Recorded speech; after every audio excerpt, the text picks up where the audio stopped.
Chers sujets du Royaume de France, chers amis chevaliers, bienvenue sur la chaîne de l'Aventurier Catholique. Alors aujourd'hui, je ne vais pas faire de philosophie, mais partager avec vous quelques informations qui réjouissent au milieu du chaos et du grand désespoir ambiant. Alors en premier, une information qui me concerne assez peu, dans la mesure où je roule dans un très vieux Jumpy des années 90, au diesel de surcroît, et où je ne vais jamais à Paris, Dieu m'en garde, ni dans aucune grande ville d'ailleurs. La votation contre les SUV qui a eu lieu cette semaine et dont vous pouvez admirer le bulletin de vote pour ou contre, pas du tout orienté, il est vrai. Bon, un peu trafiqué par votre serviteur, mais à peine. En second, Vincent Renoir est en liberté.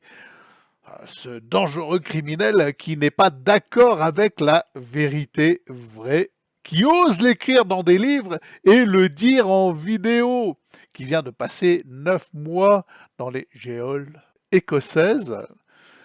Vos enfants risquent de croiser ce fou terroriste dans la rue.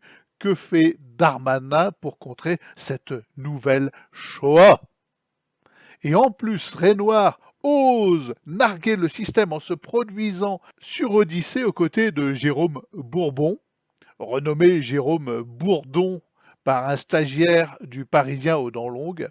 Alors je vous mets bien entendu le lien de l'entretien en description. Alors vous cliquez sur le petit plus, là vous avez la description qui apparaît et vous aurez le lien de cet entretien rivarolien de qualité où Vincent Renoir s'exprime sur la persécution dont il est l'objet par quelques associations, voilà, et qui préservent et entendent préserver la vérité vraie. Bon, que fait Darmanin pour contrer cette nouvelle Shoah?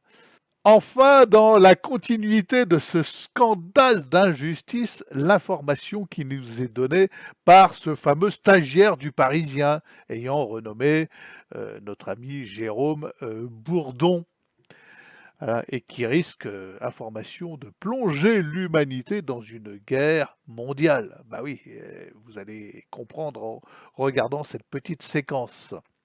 Avez-vous vu ce détail caché sur le plateau de la Starac? Hier, pendant la finale de la Star Academy sur TF1, la prestation de Julien et Patrick Fiori a retenu l'attention. Des internautes ont identifié le journal d'extrême droite Rivarol dans les mains d'une danseuse. C'est rapide, mais on peut clairement lire sur une page « Martine lit Rivarol ». Une image qui vient des pages droit aux lettres des lecteurs du dernier numéro du journal. Et sa une défend d'ailleurs le négationniste Vincent Renoir, qui vient d'être extradé vers la France pour être jugé. Rivarol, journal ouvertement négationniste, dont la rubrique poursuite et condamnation est la plus longue de sa page Wikipédia, a été condamné plus d'une vingtaine de fois. Le directeur de la rédaction Jérôme Bourdon en possède la moitié, principalement pour contestation de crimes contre l'humanité et provocation à la haine. Face à la polémique, la production de la Starac a réagi sur X. Nous regrettons et condamnons fermement qu'un journal de propagande, en totale opposition avec les valeurs de la Star Academy, soit apparu hier soir lors de la finale. Endemol est aussi en train d'enquêter pour comprendre comment le journal a pu finir en direct sur le plateau et promet des sanctions nécessaires en conséquence.